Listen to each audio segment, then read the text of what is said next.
eu tive uma cegueira bilateral, né, e uma perda de sensibilidade na perna esquerda, né, que foi decorrente de uma lesãozinha pequena na medula. Na época, os médicos não entraram em consenso com relação ao diagnóstico, chegaram a aventar neuromielite óptica a princípio, então foi uma vasta investigação feita até chegar a esse diagnóstico, né? Em 2017 eu tive a segunda crise, né? Um segundo surto, dessa vez eu tive paralisia facial e perda da força muscular tudo do lado direito do corpo, então foi a segunda crise em decorrência de uma lesão cerebral, né, que eu tive. E o que esses dois episódios, né, tiveram em comum é que eles ocorreram em períodos de grande estresse da minha vida, de grande sofrimento emocional, né? E o que é uma característica muito comum das mais variadas doenças autoimunes, não só neuromielite e esclerose múltipla, né? Então eu pensei, tá, eu já venho sofrendo emocionalmente, né, por conflitos, por questões pessoais, e de repente eu me vejo doente fisicamente, com déficits neurológicos, sendo submetida a N exames, precisando me afastar de todas as atividades, né, que durante o meu primeiro surto eu estava na faculdade de medicina, e tive que ficar 6 meses afastada, né, e tive que passar por vários tratamentos com os mais variados efeitos colaterais e sem garantia de recuperação completa, né, fora a demora em receber o diagnóstico, e quando o diagnóstico foi concluído, era de uma doença extremamente rara como a neuromielite óptica, então foi muita coisa para lidar, né, então passar por um processo desses não é algo fácil, né, eu acredito que vocês se identificam comigo nisso, né? São muitas coisas que a gente tem que lidar nesse processo, até descobrir, até fechar o diagnóstico, e depois de fechar o diagnóstico, lidar com todos os desafios diários, né, que a gente precisa.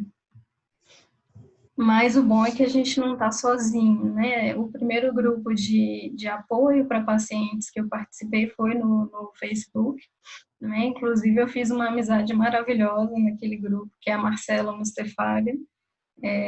A gente descobriu que a gente tem a mesma doença, casou no mesmo dia, e somos de áreas afins, ela psicóloga e eu psiquiatra, e aí se formou uma amizade maravilhosa e rara que a gente fala, né? Então, esses grupos de apoio são muito importantes para a gente seguir compartilhando as nossas experiências, né? E aí, nesse momento aqui, a gente vai continuar compartilhando.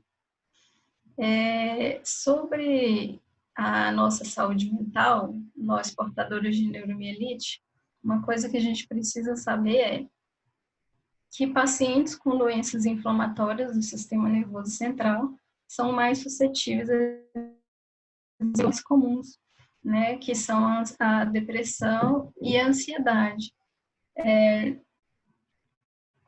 Esses transtornos mentais são comuns na população geral, mas em pessoas com esse tipo de doença, eles são ainda mais comuns, mais frequentes. E por que isso, né? Quais que seriam as principais causas relacionadas, né, com essa maior vulnerabilidade? A primeira delas é a genética, né? Se você tem familiares com transtornos do humor, você é mais vulnerável a desenvolvê-los também, né? Não é algo determinante, então quer dizer que se minha mãe teve depressão, eu vou ter depressão, não. A gente fala de uma vulnerabilidade genética, mas essa vulnerabilidade genética, para ela se expressar, né, se expressar no transtorno depressivo, ela vai precisar interagir com uma série de questões, né, ambientais e individuais de cada um. Então, genética não é determinante, né? Também, dependendo da área do cérebro em que você teve o acometimento, né, as lesões desmielinizantes, né, esse acometimento pode produzir sintomas depressivos. Então, Sabe-se que áreas como o córtex pré-frontal, que é essa parte aqui da frente, né, e o sistema límbico, que é a parte do nosso cérebro responsável pelas emoções, quando a gente tem essas lesões nessas áreas, a gente pode ter sintomas de depressão. Uma terceira causa, né, que relaciona esses dois transtornos são fatores imunológicos e inflamatórios, né? A neuromielite óptica é uma doença inflamatória do sistema nervoso central, né? E estudos atuais sugerem que a depressão também é uma doença inflamatória, né? Não só com impacto na mente, mas com impacto no corpo todo da gente. Fatores psicológicos, né, que se tratam de como você, portador de neuromielite óptica, você experimenta e vivencia essa condição, né, e como você vivencia as limitações que são impostas pela doença e tudo mais. Outro fator, né, que a gente precisa falar é o uso crônico de corticoides, como a prednisona, né, que podem desencadear sintomas psiquiátricos, incluindo os depressivos. Os corticoides para a gente, né, principalmente no momento de crise, são santos remédios. Né? A gente tem que botar as mãos para o céu e agradecer pela existência deles, por sua ação anti-inflamatória, imunossupressora. Né? Muitos de nós precisam fazer uso muito mais prolongado de corticoides, dependendo da fase da doença, né? Mas eles têm, sim, uma série de efeitos colaterais, incluindo essas alterações psiquiátricas também, né? Digo, não é determinante, eu uso corticoide, eu vou ter, não é determinante, mas pode acontecer, né? Todos esses fatores que eu falei, eles se misturam de uma forma muito complexa, né? Resultando uma depressão, mas isso varia muito de pessoa para pessoa. Então, ficar deprimido, sendo portador de neuromielite, vai produzir impactos negativos na nossa qualidade de vida, né? Além do impacto que a própria doença tem na nossa vida, vem uma depressão e agrava isso. Né? O transtorno depressivo ele é caracterizado não somente por uma tristeza que vem decorrente de algum problema que a gente está passando, mas é uma tristeza patológica, é uma tristeza que persiste, né? A gente começa a perder o interesse pelas coisas que antes interessavam, e isso tem que acontecer por mais de 2 semanas para se caracterizar um episódio depressivo. Né? E a depressão, ela tem as esferas de sintomas emocionais, né? Como a tristeza, sintomas de ansiedade que vem junto, a perda da esperança e do prazer. Tem também a esfera de sintomas físicos, né? Como fadiga, dor no corpo, insônia ou hipersônia, né? Dependendo da pessoa. E também a esfera cognitiva, né, de prejuízos cognitivos, de memória, de atenção, enfim. Esses sintomas cognitivos e os sintomas físicos, como eu falei, de fadiga e dor, são muito frequentes na neuromielite por si só, né? Assim, na neuromielite, na esclerose múltipla. E aí, quando a gente tem uma depressão, essas duas condições vão se sobrepor, né, e vão agravar esses sintomas, gerando mais prejuízos.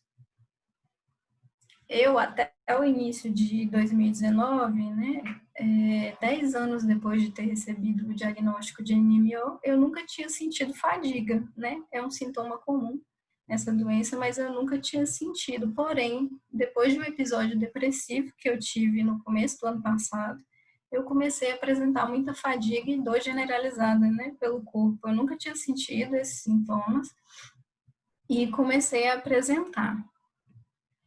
E aí, esses sintomas melhoraram com o uso do antidepressivo. É muito importante que a gente cuide da nossa saúde mental. E cuidar da nossa saúde mental não é só buscar um tratamento, um psicólogo, um psiquiatra, quando a gente está doente, né? Quando a gente está deprimido, com transtorno de ansiedade. A gente precisa ter uma visão de prevenção em saúde mental, sabendo, tendo esse conhecimento de que nós somos pacientes sob um risco maior de desenvolver esses transtornos mentais comuns, a gente precisa tomar um cuidado redobrado. Como é que a gente faz uma prevenção em saúde mental? A gente pode fazer isso se engajando em terapia com psicólogos, né, construindo assim a resiliência. Isso também pode ser feito através de práticas espirituais, independente da sua religião, mas exercer a sua fé é algo muito importante, né? E precisamos, assim, com essas ferramentas, a gente vai conseguindo construir uma resiliência para enfrentar os desafios diários. Exercícios físicos, na medida do possível, e nutrição adequada são essenciais, né, como estratégias de prevenção em saúde mental. Então, já existe um ramo da psiquiatria chamada psiquiatria nutricional, né, e aí os pesquisadores dessa área têm publicado bastante coisa, mostrando o quanto de benefício que os exercícios físicos e uma alimentação rica em frutas, legumes, cereais integrais, castanhas, nozes, azeite de oliva extra virgem, peixes, esses alimentos trazem uma melhora, um benefício, além do benefício da saúde como um todo, para a nossa saúde mental também, o nosso humor, né? E exercício também, né? Sobre o diagnóstico de um transtorno depressivo, de um transtorno de ansiedade, é importante que haja um diagnóstico precoce, né, em nós portadores de NMO. Isso deve se iniciar, isso deve ser feito, né, pelos neurologistas, que são os especialistas que mais acompanham a gente. Eu acho que pelo fato deles nos verem com mais frequência, eles têm mais chance de diagnosticar, né, e eu vejo que eles precisam fazer uma busca ativa, nos perguntar sempre como é que anda o humor, né? Essa questão da fadiga se piorou recentemente, as dores no corpo, como é que estão, para que, se houver a presença de sintomas depressivos, que isso seja tratado, né, o mais rápido possível para que a gente saia dessa idade de vida, né? Os neurologistas, né, se necessário, eles podem tratar, né, os sintomas depressivos, mas se necessário também encaminhar para psiquiatras para a gente fazer esse acompanhamento conjunto. E, e é isso com relação à depressão, né, que é o principal transtorno que está aí associado, né, transtorno mental que está associado com NMO.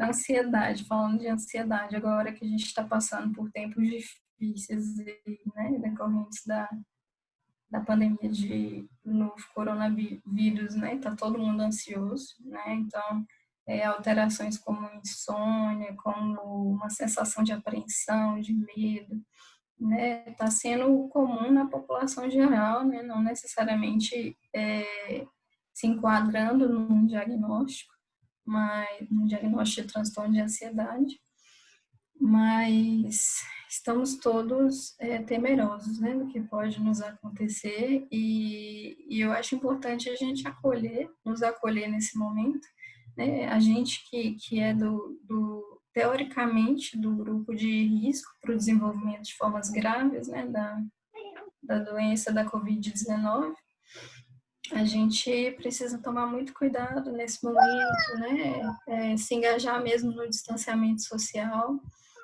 Eu estou completamente afastada das minhas atividades de trabalho por tempo indeterminado, né? Estou podendo fazer isso e decidi fazer, né? Tomar esse cuidado mesmo, os imunossupressor há muito tempo. Então, a gente precisa ter os cuidados necessários, mas sem entrar em pânico, né? Sem sem ficarmos desesperados, né? Tentar realmente manter a calma nesse momento, se cuidando, aproveitando o tempo que a gente está tendo, né? Para poder meditar, fazer exercício físico, praticar nossa fé, cozinhar com calma, fazer coisas que a gente normalmente não estava fazendo pela correria do dia a dia, enfim. E é isso, assim, a minha mensagem é essa, nesse encontro. E agradeço a vocês aí pela atenção e pela oportunidade. Obrigada, doutora Vanessa. A gente vai abrir para as perguntas agora, a gente vai dar uma lida nas perguntas que as pessoas têm enviado. Tem enviado ali pelo chat, pelo grupo também. A Karina vai de novo pegar o meu lugar e fazer as perguntas agora. Certo. Eu estava aqui quietinha. Eu sabia se você estava aí eu fico preocupada de estar parada, aí eu entro, entendeu? Eu estou aqui e, ao mesmo tempo, tentando colocar de volta aqui no YouTube. A gente está com um problema no YouTube, o YouTube está extremamente sobrecarregado. Eu acho que por conta dessa quarentena, muita gente utilizando e resolveram agora não subir nosso vídeo agora da tarde. Mas, de qualquer forma, a gente está gravando esse vídeo, tá? E não está ficando só no ao vivo, mas depois a gente vai pôr lá também. Quem quiser assistir de novo, vai estar lá gravado no YouTube. Bom, perguntas. Ninguém mandou aqui ainda nenhuma pergunta? Tá todo mundo muito quietinho agora.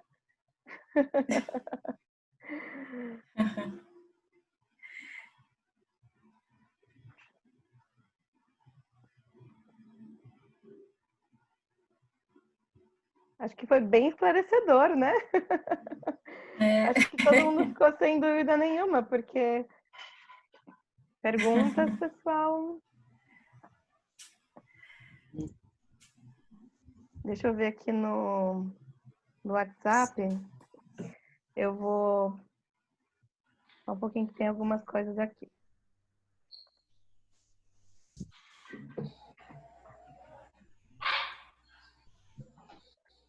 Eu acho que a doutora Vanessa falou bastante e bem sobre a importância, né,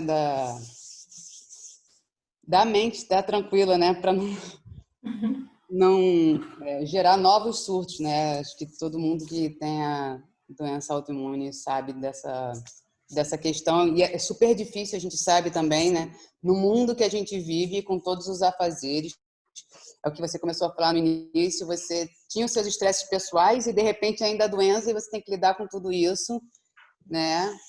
E aí, que eu acho legal falar, de repente, que a gente até falou mais cedo, da importância de buscar, de repente, uma meditação, não necessariamente uma meditação no sentido de uma religião, né? Porque tem essa parte da meditação nesse sentido, mas a de mindfulness mesmo, né? Do concentrar, de olhar para si, de aprender a respirar. Eu acho isso muito legal. Aprender a respirar. A gente respira automaticamente, né? Aquela coisa... A gente está respirando o tempo todo, mas quando a gente para prestar atenção na nossa respiração, a gente tem um olhar para a gente e consegue dar uma acalmada. Que seja pelos primeiros 10 segundos, aí se você faz todo dia 10 segundos, depois você consegue 20, depois 30, depois 1 minuto, né? Ninguém começou meditando 6 horas seguidas sentado lá, não, porque nem os monges budistas começaram assim, né? Todo mundo começa com o primeiro passo. Aí, se você quiser falar sobre isso, eu acho legal, enquanto não aparecem as perguntas. Já temos várias perguntas aqui também, viu? Então, se quiser responder essa, depois eu faço as perguntas que já apareceram aqui. Pronto. Eu acho, Dani e Karina, assim, que não tem como a gente evitar, sei lá, muita coisa nessa vida foge do nosso controle, sempre vai ter algo para tirar a gente do sério, vamos dizer assim.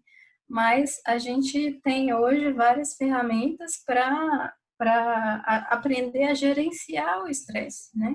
Então, não dá para evitar os problemas, mas a gente precisa aprender formas de como lidar com isso, né? Para que isso não nos prejudique, seja com um novo surto ou desencadeando depressão, ansiedade, enfim.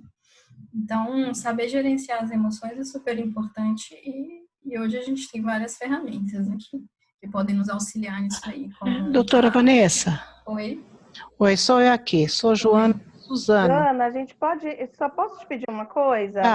Só para a gente poder não dar preferência para ninguém, colocar as perguntas aqui no chat, porque a gente já está com uma lista de perguntas, tá? Então, coloquei no Zap. Tá, pode ser, porque a gente vai seguir na sequência, combinado? Se a gente deixar todo mundo falar, vai dar confusão aqui. Tá ok, tá ok. Tá, pode deixar que essa pergunta vai chegar aqui, tá bom?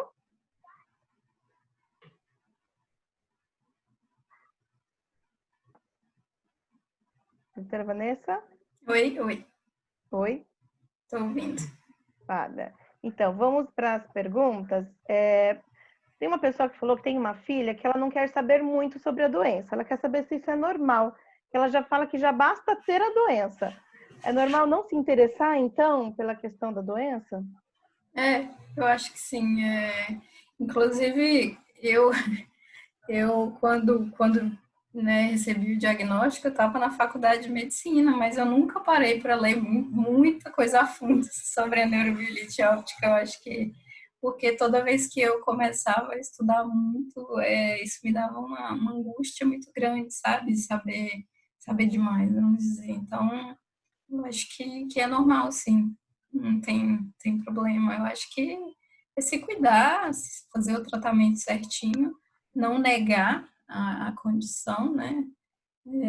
Aceitar e fazer o tratamento e tá tudo certo. Uhum. Outra pergunta, essa pessoa ela teve muito pouco da depressão, mas agora, por conta dessa pandemia toda, ela está se sentindo muito ansiosa. Eu acho que essa pessoa, mas tem muitos nessa situação, né? Então, alguma sugestão do que pode fazer nessa fase? É normal? Sim, muito normal, né? Acho que até quem não é muita gente que não é do grupo de risco, né? Tá sentindo assim, tá se sentindo ansioso. Eu acho que algo que pode ajudar muito é fazer terapia, né? Tem vários psicólogos fazendo atendimento online, então fazer sessões com o psicólogo vai ajudar. Se manter ativo dentro de casa, manter uma rotina, não deixar tudo solto, ficar no sofá assistindo televisão o dia inteiro. Oi? Tô ouvindo. Não, pode continuar. Então, é criar uma rotina mesmo, se manter ativo dentro de casa, não ficar no Netflix o dia inteiro, né? Estabelecer os horários certinho, variar as atividades. Tem várias aulas de exercícios físicos online, vários aplicativos de exercício físico e de meditação, né? Disponíveis, eu acho que podem ajudar, assim, nessa fase, mas é absolutamente normal se sentir ansioso nesse momento, viu? Certo. Uma outra pergunta, ela está falando que dependendo quando muda o clima, às vezes ela sente um peso nas costas muito forte. Ela quer saber se isso pode ser uma coisa mais emocional, o que seria em relação a isso, se você também teve isso. Teria que ir mais a fundo, né, para investigar esse peso nas costas, né, quando muda o clima. Se você já relatou isso para o seu neuro, se ele já te examinou, já investigou e viu que não existe nada orgânico que possa explicar isso, então pode ser sim algo por conta de fatores emocionais. Isso tem que agora isso da gente atribuir o sentido da coisa emocional para justificar o sintoma é algo de exclusão, né? Ainda mais a gente que tem essa doença, a gente sempre tem que partir para a investigação de problemas no físico para depois dizer que é emocional. A próxima, a pessoa quer saber se a acupuntura ajuda nessa questão mental e emocional. Sim, pode ajudar. Agora a acupuntura tem mais evidência para dores, né? Dor, qualquer que seja a dor crônica. Eu nunca li nada a respeito da acupuntura para depressão, para ansiedade, não. A próxima, ela quer saber, o acompanhamento psicológico com o terapeuta, ele é muito importante, né? Você poderia falar um pouco mais dessa importância?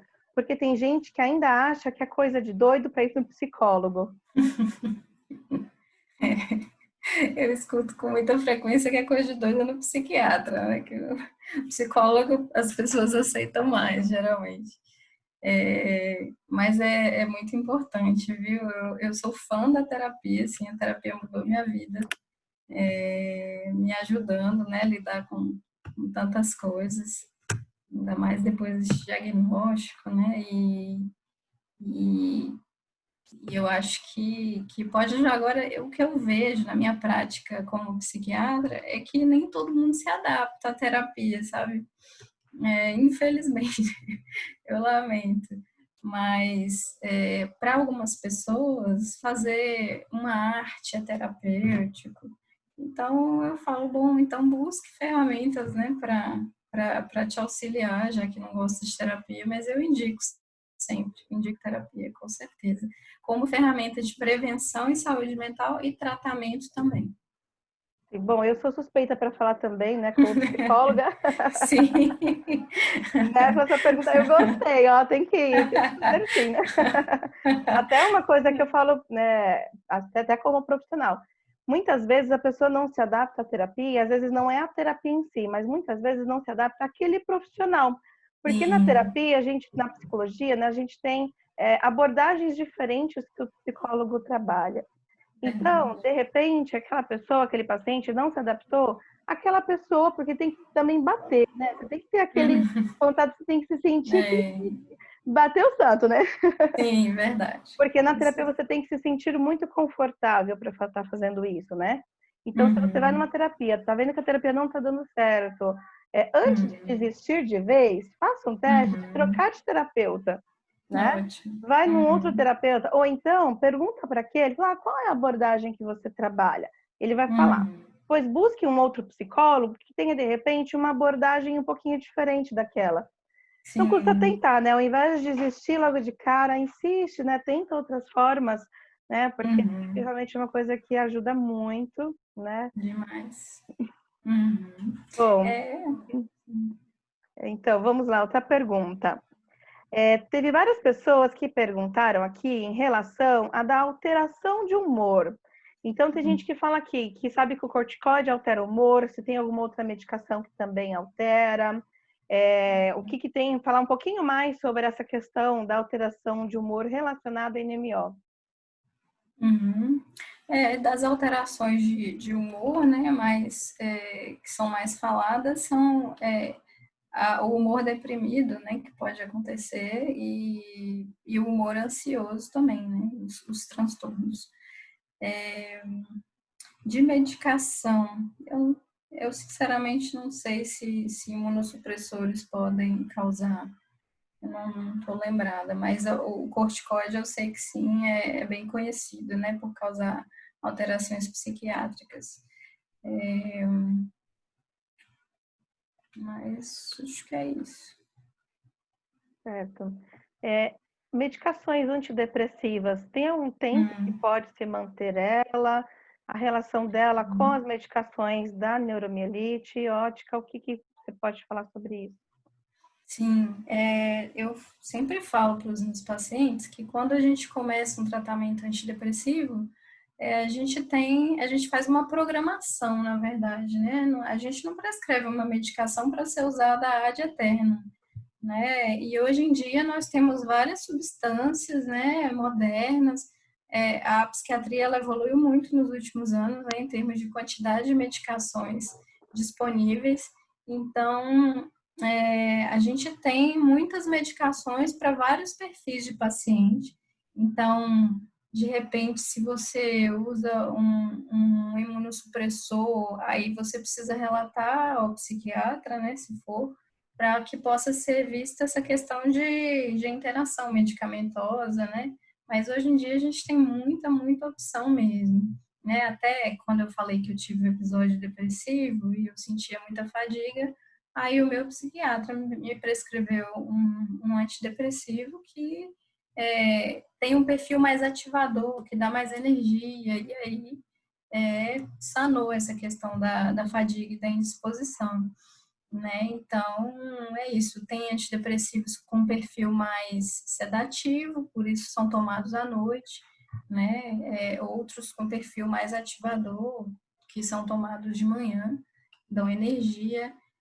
Hoje em dia, vale dizer que as medicações psiquiátricas, elas não dopam a pessoa, não é essa a nossa intenção de sedar ninguém, realmente dar qualidade de vida, tirar a pessoa da crise. Então, num primeiro episódio depressivo, geralmente a gente mantém o tratamento de 6 meses a 1 ano, vamos colocar assim, né? E depois a gente faz o desmame da medicação para retirar, né?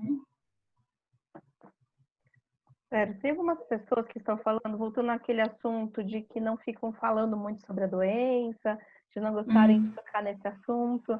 Uma pessoa falou que costumava fazer isso, mas que o que ela fazia era se focar nas coisas que ela consegue fazer e não nas limitações. Ela acha que isso está certo fazer, né? Sim, outra pessoa certeza. Colocou de que ela não aceita, na verdade, o destino que essa doença está impondo nela. Né? Não que ela não aceite a doença em si, se essa forma de pensar está correta. Sim, com certeza. A gente tem que trazer à nossa mente esse raciocínio mesmo, né? Da esperança, de coisas que nos coloquem para cima.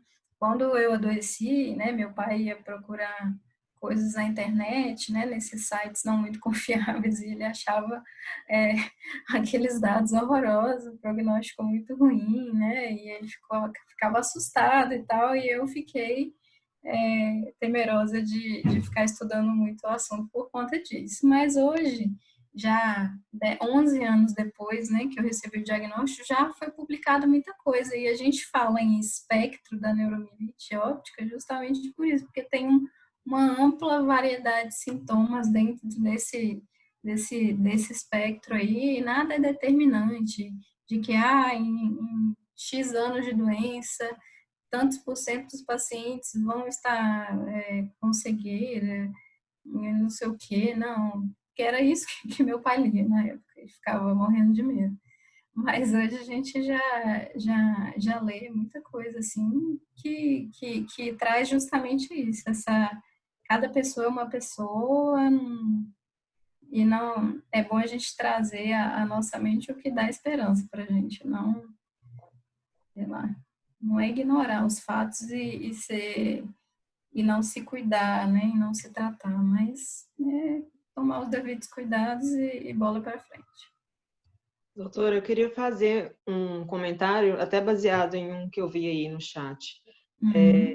Você falou da questão, a gente abordou a questão da terapia, né? E você, com certeza, deve concordar que são terapias, são coisas complementares, né?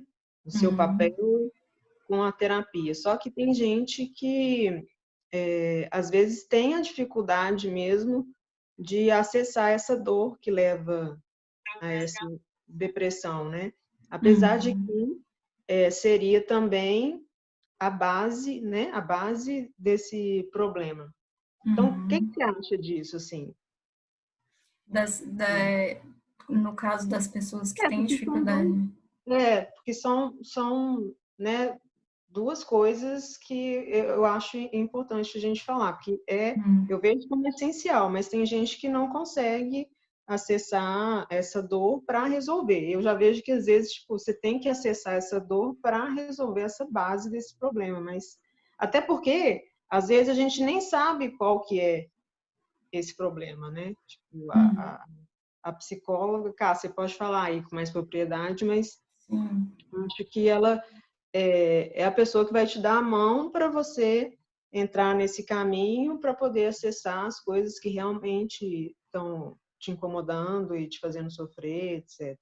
Sim. Então, por isso que eu vejo como coisas complementares, porque a gente vê também na terapia pessoas que estão precisando de medicamento, né?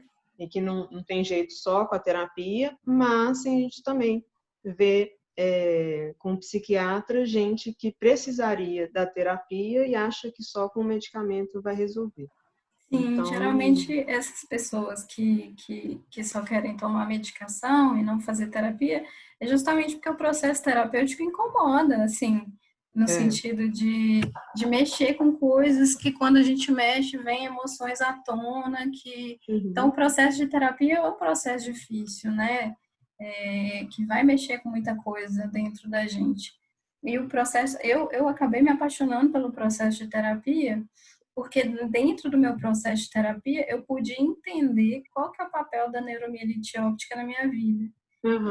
E que emoções me levam às crises, sabe? E então você pioram o sabe o meu gatilho, sintoma. né? Você sabe identificar o gatilho Exatamente. do que mais te faz sofrer, porque aí, você, identificando esse gatilho, você consegue amenizar isso para não entrar em novos surtos, né? Exatamente, isso é autoconhecimento, né? Você conhecer, ter esse conhecimento das suas emoções a ponto de entender o funcionamento da doença, né, que está com você. Nós não somos a doença, né? Nós estamos com ela aí, mas é algo que eu acho fantástico, né? Para ajudar a não alimentar esses gatilhos, né? Show. Então, assim, piora para melhorar depois, né? Incomoda, mas... Exatamente. Incomoda, mas é bom depois. Tem mais pergunta, cara? Não, as perguntas são basicamente essas. Tinha bastante pergunta repetida, né, que a gente juntou. Algumas pessoas comentaram sobre aquele do estranhamento corporal, daquele peso, que teve médicos que falaram que teria a ver com o clima, com o calor, que isso é da doença, né? Enfim, eu acho que vai muito de pessoa para pessoa também, né? Sim, sim. Nada como Essa questão conversar com seu próprio médico. do clima e calor, né, de aumentar a fadiga, é aquele fenômeno de UTOF, né? Acho que pode ser até mais esclarecido agora pelos neurologistas nas próximas lives. Mas, assim, com certeza, não dá para falar, assim, né, o que é de cada pessoa, porque tudo precisa de uma avaliação, mas essa questão relacionada com a fadiga e o clima é esse fenômeno que pode ser esclarecido pelos neurologistas mesmo, eu acho, talvez. Isso eu percebo bem, assim, calorzão faz super mal, até meu raciocínio fica lento, negócio horrível. Pois é. Gente, mas então é isso, galera. Ninguém mais tem pergunta? Chegou mais alguma coisa aí, Cá? Não, só comentários mesmo, com diversas, nada de perguntas mesmo, só comentários. Teve acabou de chegar um aqui. Tremores frequentes em situações de estresse, elas podem estar relacionadas com a NMO? Se esses tremores, né, eles vêm durante momentos de ansiedade, de estresse, eles estão relacionados com a ansiedade mesmo, né, com o estresse. Então, buscar um tratamento para isso aí, uma avaliação psiquiátrica, né, para que a gente veja o tratamento mais indicado. Tem alguns medicamentos que desencadeiam também, né, esses tremores. Tem mesmo. Às vezes até a própria corticoide, doses muito altas de corticoide. Eu lembro que eu cheguei a ter vários tremores naquela época de várias pulsos seguidas, né? Principalmente quando ficava sem me alimentar direito, daqui a pouco vinha aquela tremedeira toda, né? Então é bom realmente a pessoa saber o que tem, analisar a situação, né? Esses tremores vêm em qualquer momento ou esses tremores vêm somente em situações realmente estressantes. Se está relacionado a somente momentos de situações estressantes, é bem provável que seja ansiedade mesmo, né? Com certeza, exatamente. E o que geralmente está relacionado com doença de sintoma novo é o que dura 24 horas, né? Meu neurologista me ensinou isso, né? Assim, porque principalmente no início da doença, às vezes eu sentia esquentar um braço e aí eu ficava já neurótica, né? Achando que... Porque por causa do dano cerebral, dano medular, enfim, a gente sente umas coisas esquisitas de vez em quando. E aí eu estava sempre falando com ele, reportando a ele e tal. Ele falou assim: Vanessa, você precisa analisar o seguinte: se você passar, se essa dormência durar mais de 24 horas, aí você pode estar entrando num surto, isso pode estar relacionado à doença. E aí esse macete me ajudou muito. Legal. Isso acho que é uma coisa que muita gente passa, né? No início, achar que vários sintomas podem ser surto e ficar ansioso por causa disso. Sim. Acho que todo mundo relata muito isso, né? Porque é uma coisa muito nova para todo mundo. Uhum. Então, isso de aprender a lidar mesmo com o corpo e o autoconhecimento é fundamental, né? Sim, com certeza. Teve uma pessoa que colocou agora aqui uma última pergunta, mas essa pergunta ela está muito relacionada à dor. Só avisando que a nossa última live vai ser justamente sobre dor em NMO. Tá? Não sei se você quiser até falar um pouquinho, né, sobre essa questão. A pergunta é: sinto muita queimação na região abdominal, nas costas, lombar. Tem dia que não consigo identificar se isso é dor. A bexiga também ficou neurogênica e a dor queima muito. Uhum. Essa dor em queimação, ela é bem característica, né, da dor neuropática de nervos, né? Então, uma dor que queima, que dá uma dormência junto, é bem característico, né? Provavelmente em decorrência a algum dano de neurônios, né, que foram acometidos na hora do surto. Enfim. Mas teremos uma live exclusiva somente sobre dor, diferença de dor com dor neuropática. Acho que vai dar para tirar bastante dúvidas, né, em relação a esse assunto. Mais alguma pergunta?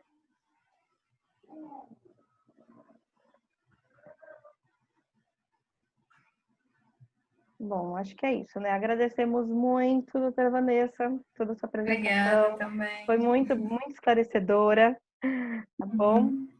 Deixamos também, né, você se autorizar, deixamos à disposição o pessoal também que tiver mais dúvidas, mais perguntas. Sim. Se quiserem mandar para a gente, depois a gente manda para você. Ótimo, pode ser assim.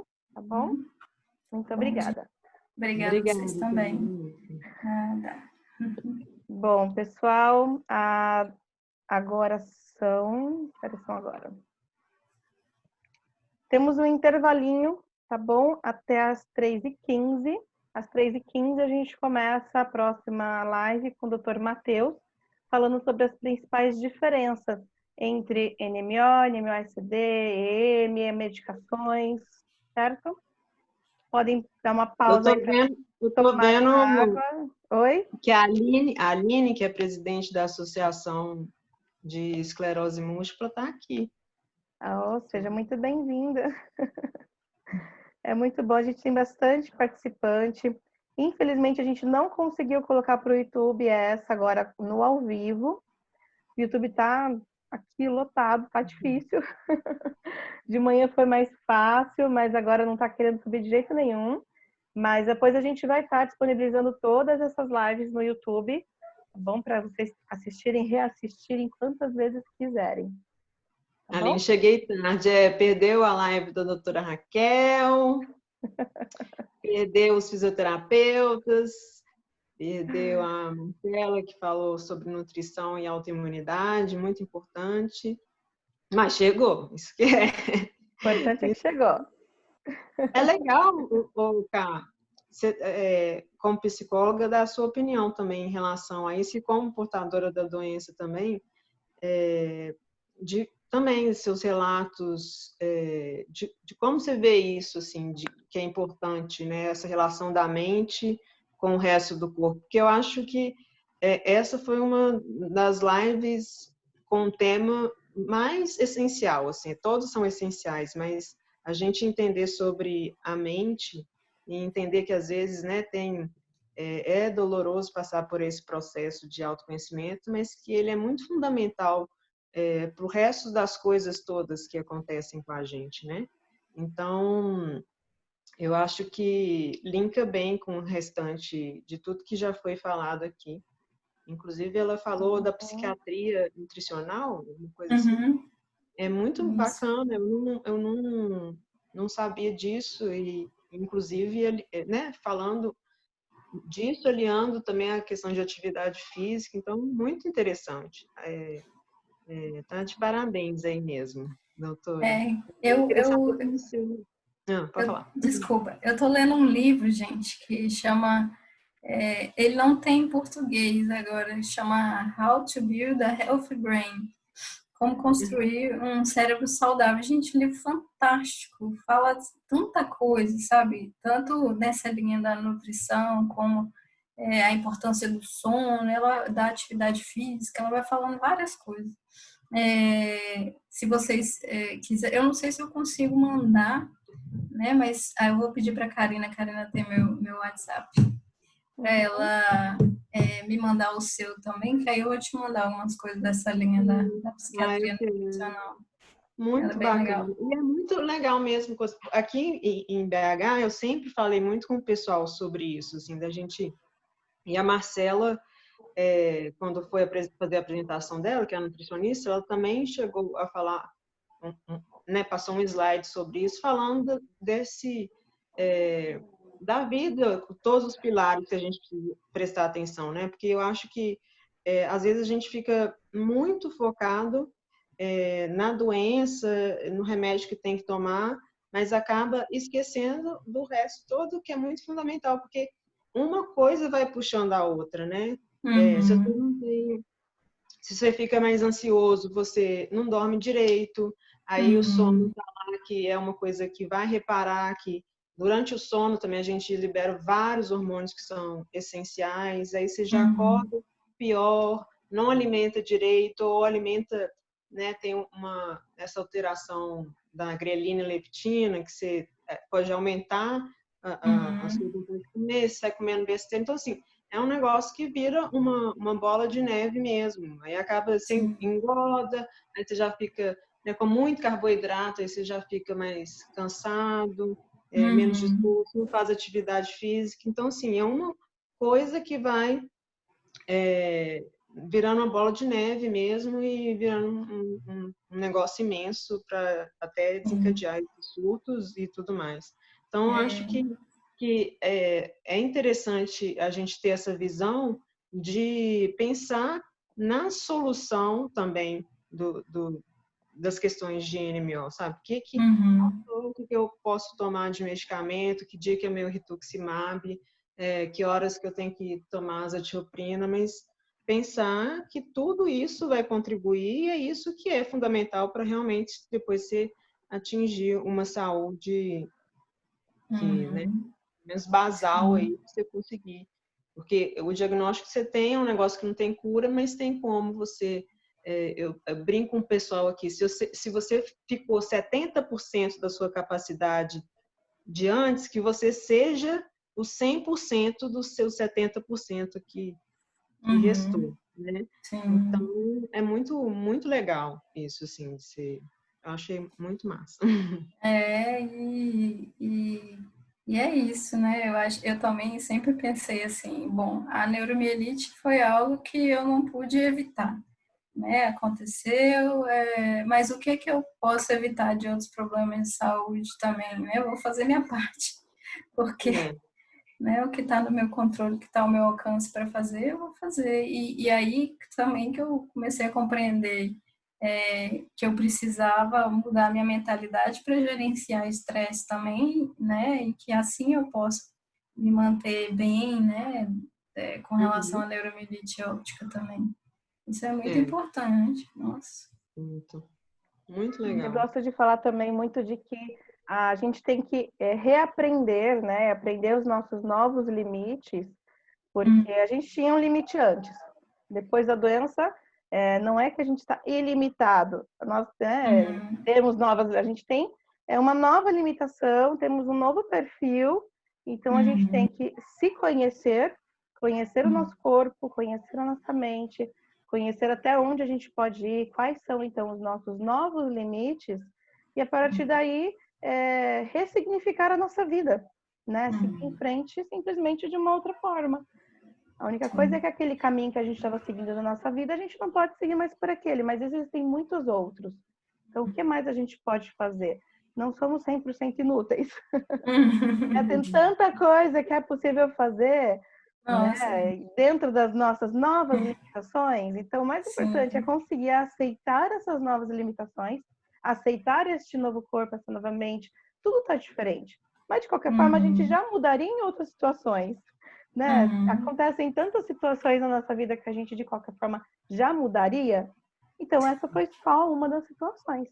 A partir do momento que a gente consegue aceitar as nossas limitações, né? E começar a trabalhar e começar a viver em cima delas, em cima dos nossos potenciais, né? Não é nem as nossas limitações, mas até onde a gente pode ir, né? Quais são os nossos limites, não ultrapassando os nossos limites, né? Respeitando o nosso corpo, respeitando os nossos limites, mas a gente pode ir até a pontinha ali. A gente não pode se acomodar ali nas nossas dificuldades. Temos que seguir em frente. E seguir em frente e se respeitando. A minha própria escolha pela psiquiatria, né, veio dessa limitação de estar imunossuprimida, não poder entrar em contato com pessoas com doenças infecto-contagiosas. Então, isso norteou, né, assim, de certa forma, a minha escolha da especialidade médica. Mas eu acabei me apaixonando e hoje amo o que eu faço. Então, é assim. E a gente sabendo que o emocional conta muito, né? Fatores emocionais muito intensos, muita situação que pode acabar desencadeando surtos. Então, mais do que nunca, a gente precisa mesmo aprender a ter esse controle emocional, né? E correr atrás da nossa saúde mental, saúde emocional, porque, claro, que os surtos não são somente por conta disso. Mas se a gente conseguir ter uma saúde emocional saudável, né? Estar bem estabilizado emocionalmente, a gente pode evitar muitos dos surtos que a gente teria. Sim, eu acho que quando a gente encontra um propósito também, isso modifica a nossa visão também, né? A minha, como é que se diz? A minha empatia pelos pacientes, depois que eu me vi como paciente, né? Assim, minha visão mudou, sabe? Eu acho que me tornou uma pessoa melhor, entende? Esse processo aí da neuromielite. E aí, Pessoal, isso. eu tô aparecendo aí, minha fotinha. Eu tô autorizada a falar isso? É bonitinho demais. De alguma forma, É porque eu não tô entendendo. Eu não conheço muito o Zoom. você conseguiu porque se sair do mudo. porque isso que a Vanessa falou agora, para mim é a minha fala recorrente, sabe? Eu falei isso com a Luara quando a gente se conheceu pessoalmente. O tanto que a esclerose múltipla me tornou uma pessoa melhor, sabe? E se a gente parar para observar, o tanto que a gente era medíocre, né, antes do diagnóstico, e todos nós, independente da aceitação ou não, a gente melhora. A nossa percepção muda, nossa percepção de vida mesmo. E quem é você, psicóloga que está aí falando? Eu já tô sou a sua fã, eu não Karina. sei seu nome, Karina. Eu sou a Então, Karina, sou eu sou psicóloga e fã tenho de neuromielite também. psicólogos. Já tô sua fã também, adoro. Obrigada. E assim, você falou tudo, ressignificar é o que é a palavra de ordem, né? Todos os dias, todos os momentos, em todas as oportunidades. O que a gente está enfrentando aí, não sei se vocês já chegaram a citar o corona hoje, porque eu acho que não tem nenhum papo que está ficando sem o corona, né? Mas o corona, para mim, veio trazer para a sociedade entender um pouco dessa invisibilidade que a gente vive, né? Então, assim, olha que oportunidade bacana que nós, desmielinizantes, teremos a partir de agora, de puxar um gancho para falar da gente, né? Porque nós também somos invisíveis como o vírus. E estamos aí, né? Apesar das pessoas não acreditarem, estamos aí. E não vivemos em isolamento social, né? Pelo contrário, A gente é convidado todos os dias a se comportar de forma mais harmônica nessa sociedade que a gente escolheu viver, né, entre os nossos pares, que seja. Mas isso é um convite para melhoramento constante da nossa pessoa, né? Então, é só essa contribuição que eu queria dar. Não quero atrapalhar a conversa de vocês, que está ótima de ouvir. Viu? Obrigada. Na verdade, agora, sim, a live mesmo, a doutora Vanessa já terminou, a gente está aqui no bate-papo. Daqui a pouquinho começa a próxima, né? Agora também está 20. Estarei aqui. Eu achei interessante isso que a Aline falou, e foi até, eu fiz um post falando sobre isso, né? No dia que o Congresso Nacional colocou a nossa cor verde lá, que eles autorizaram e tal, e que eu vi que realmente estava acontecendo, eu fiz um post falando sobre isso, assim, da gente, né? Agora a gente está monotemático por causa do corona, mas que, assim, março é um mês de conscientização, né? A gente tinha um monte de coisa para poder falar e acabou que o tema não tinha nem como a gente falar, porque muita gente não estava vendo, mas essa questão do invisível, né? Do vírus ser invisível, a gente ser invisível às vezes por exemplo, para a política. Eu acho que, às vezes, o que eu sinto, por exemplo, comigo, é justamente essa questão dos sintomas que são invisíveis também, né? Eu falo muito isso para as pessoas, porque a gente tem que contar, muitas vezes, com o julgamento do outro, até para avaliação médica, às vezes, né? Porque a gente não tem uma coisa para medir certamente a dor, a gente não tem uma coisa para medir certamente, assim, a fadiga, o que você sente. Às vezes o paciente não consegue nem falar, descrever direito o que ele está sentindo. Então, a gente tem também muito esses sintomas invisíveis, além de ser invisível para essa questão científica, porque ainda é uma doença, né? Tem muita pesquisa já, mas assim, ainda tem muita coisa, muita água para rolar.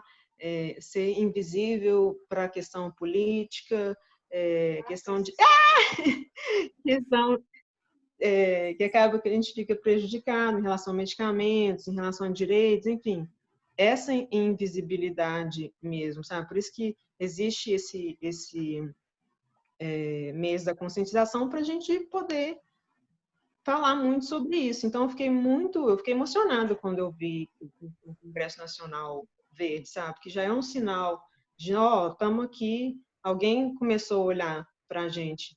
E quando você falou do isolamento social, aí foi a única coisa que eu não concordei, porque depois daquele momento que a gente se conheceu, eu piorei bastante e precisei mesmo ficar em casa direto, sem poder sair. Então, eu brinco com os meus amigos isso que vocês estão vivendo aí é que eu já estou vivendo há muito tempo, de ter que ficar em casa obrigatoriamente e ter que sair.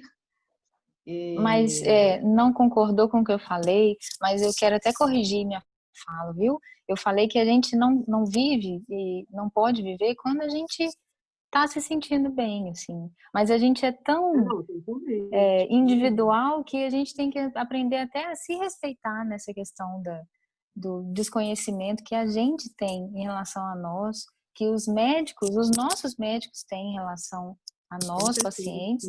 A ciência ainda tem em relação à nossa doença, porque estamos todos a caminho de dias melhores em que vamos conhecer mais coisas. Eu falo que eu falei disso, que a gente precisa estar em convívio, porque isso nos fortalece. E você, acredite, eu nem senti que você piorou, porque eu te vi na mídia, nas redes sociais o tempo todo, nem pareceu que você estava isolada, viu? Então, assim, eu acho que a gente pode se transformar enquanto a gente está recluso, assim, no momento que é necessário essa reclusão, até para a nossa saúde mental, né, Karina? É importante que a gente aproveite esse momento também para o nosso aprimoramento.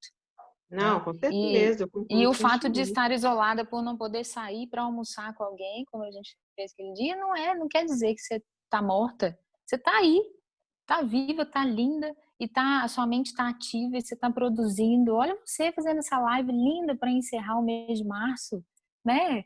Poxa, eu acho que esse evento de hoje que você está fazendo é prova disso. Eu acho que você precisa se fortalecer nesse aspecto, porque eu fiquei Não, até com muito certeza. sentida depois do nosso encontro, porque eu te aconselhei a não abrir uma associação, né?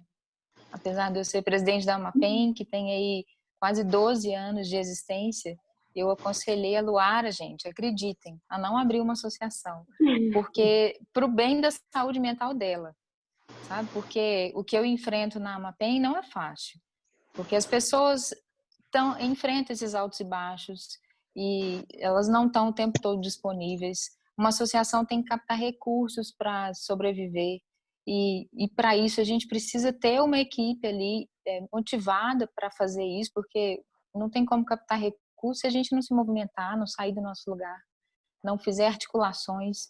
A gente não conquista outros direitos além dos que a gente já tem, que a NMO precisa ainda partir nessa linha aí, porque vocês estão muito esvaziados desses direitos ainda, precisam lutar bastante e precisa de uma associação, precisa de um CNPJ, mas vocês precisam se fortalecer primeiro, né? Porque não é fácil, não é fácil, é uma empreitada que a gente pega pra gente que dá vontade de sumir, tem hora, sabe? Porque a gente fica achando que, meu Deus, onde que eu fui me meter? Para que isso? Eu não preciso disso, sabe, Vanessa?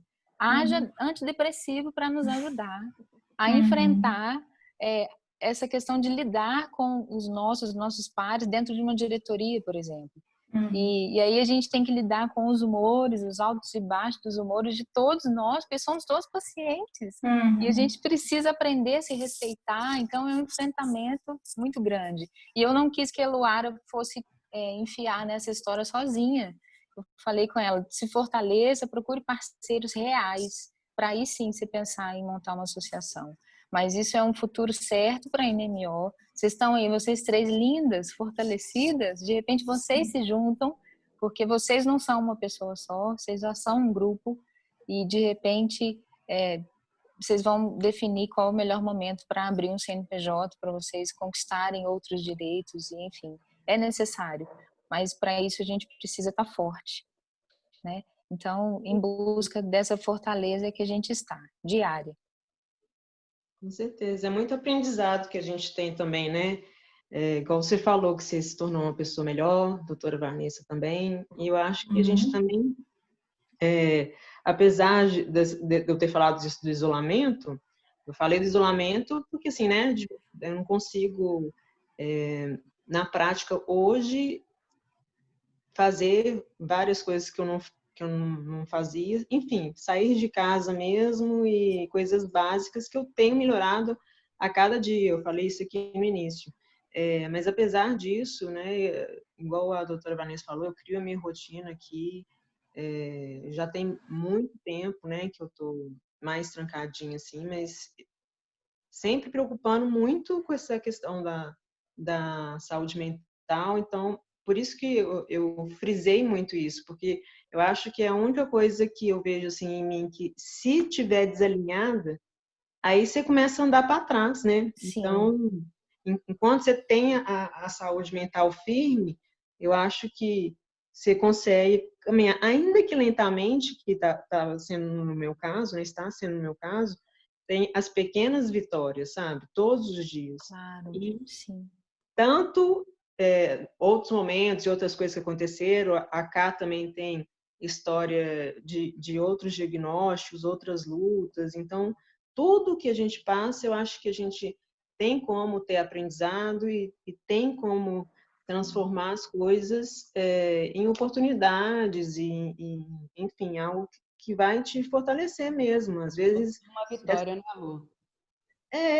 Dani, a Dani tá aí, né? A Dani também, poxa, a Dani sempre foi também uma das minhas inspirações aí como paciente. Ela é incrível, você vê, ela é cadeirante, mas você vê, assim, do nada ela tá de cabeça para baixo fazendo coisas circenses, sabe? Ele só tá mais quietinha hoje aí também, porque também tá mais limitada, com muita dor. Então a gente respeita e vamos tocando aqui na frente, mas ela também tá junto com a gente aqui. Então, assim, ela sempre foi uma dessas pessoas de inspiração para mim e a gente pensa muito, muito parecido, assim. Então, a gente sempre... Tudo que ela falou, por exemplo, na live dela, são coisas, apesar de experiências diferentes depois do diagnóstico e experiências parecidas antes do diagnóstico, a gente sempre pensa nessa questão do positivo, assim, de o que eu posso aprender com isso aqui, o que eu posso evoluir com isso aqui, tentando manter mesmo a mente firme, sabe? Então, Sim. E, claro, lembrando que é isso aí, a gente precisa se fortalecer para poder ajudar o outro. Não adianta a gente querer abraçar o mundo e já querer, igual você, eu vi seu brilho no olho quando a gente se encontrou, tipo, eu quero montar uma associação, eu preciso ajudar mais pessoas, porque eu sou fisioterapeuta e eu tenho essa missão. É lindo reconhecer isso. Nós 4 que estamos aqui falando, por exemplo, uma equipe multiprofissional, né? Enfermeira, eu, você, fisioterapeuta, Karina, psicóloga, Vanessa, médica. A gente não está aqui com esse diagnóstico por acaso. A gente tem sim uma missão, mas primeiro a gente precisa estar forte para caminhar com essa missão, abraçada do lado direito do nosso corpo, né? Para que ela seja nossa guia, nosso motivo de acordar de manhã mesmo, mas trazendo essa ressignificação para dentro da nossa vida primeiro, para depois tentar introjetar na vida das pessoas.